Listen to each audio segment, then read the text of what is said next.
ladies and gentlemen, I'm your reporter, Philip Octavius Orville Patterson.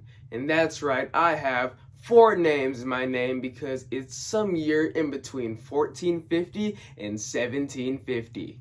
Exploration and travel has seen a spike as of recent. Today we're here to spotlight one man doing it like no other. Sponsored by the Spanish, his voyages have made transoceanic travel and trade a top priority for Europe as a whole. It is no other than the main man himself, Christopher Columbus. I believe we have a quote from him actually.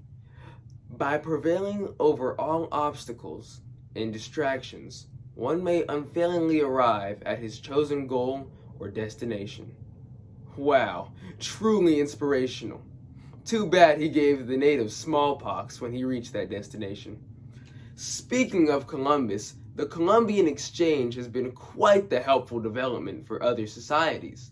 With the going back and forth from place to place, you can't help but expect to leave some stuff behind. Or maybe even gain something in the process. Here my team is telling me that there's a cartoon illustrated by a fellow Philip depicting the topic I was just speaking on. Look, and there it is. It's working pretty well for Big Mama England, wouldn't you say? Not too helpful for those brand new colonies down in that upper America, but I suppose we'll see who ends up on top as history continues.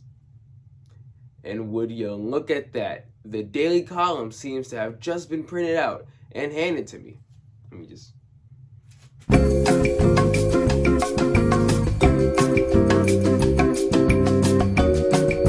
Excuse me. The column states, I, for one, as a recipient of the benefits that come from the Columbian Exchange, believe it to be a great development of the time our world is in. The fact that we are physically separate does not hinder us from still being able to connect through the use of each other's homegrown resources. Where other countries fall, they are able to be assisted from across the pond. Wow, don't you love to hear things like that? And something else I know you viewers love to hear. That's right, it's time for the R&R Corner, aka Rants and Raves, from you all at home. However, back at my house, it just stands for Raisins and More Raisins. But let's get to our 2 raves of the evening. One anonymous audience member says, I can't tell you how much these new navigation technologies have helped me out on the water. Me and my trading crew haven't gotten lost traveling ever since that little needle magnet thing came on the market. Whatever it is, those Asians are mighty advanced. Yes they are. And I believe the word you're looking for is compass. Here's what our second raver of the evening had to say. Yo, on God, these Latin sails got me out here traveling for trade like crazy.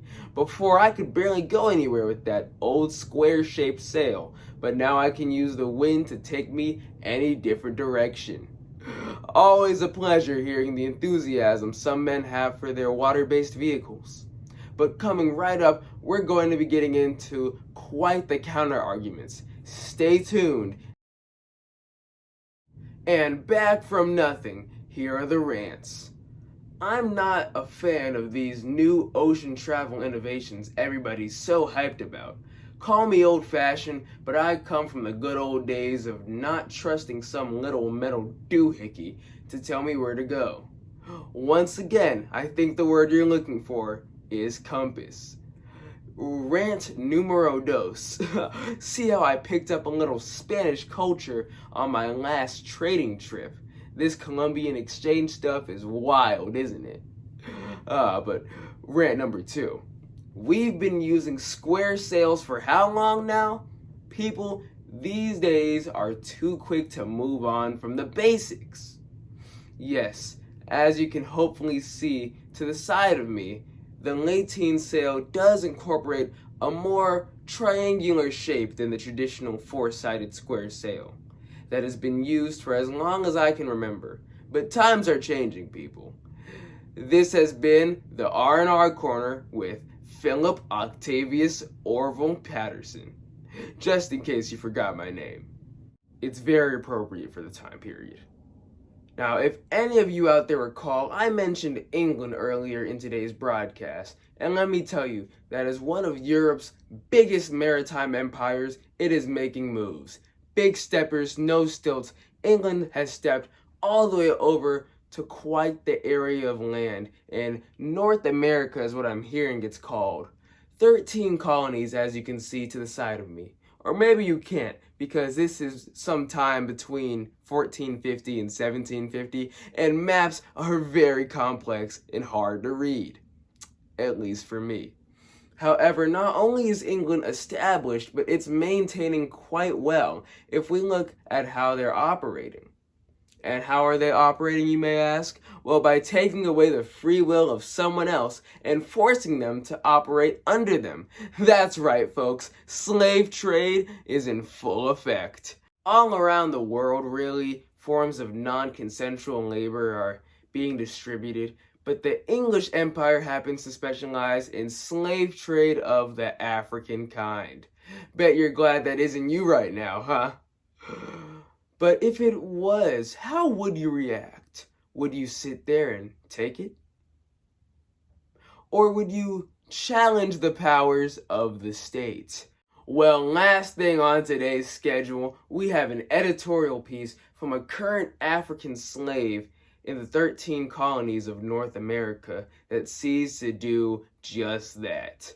From this participant in North American slave resistance, it is cruel, unusual, and overall incorrect to claim that an African slave is not a man, when he is often forced against his will to do tasks only men can do.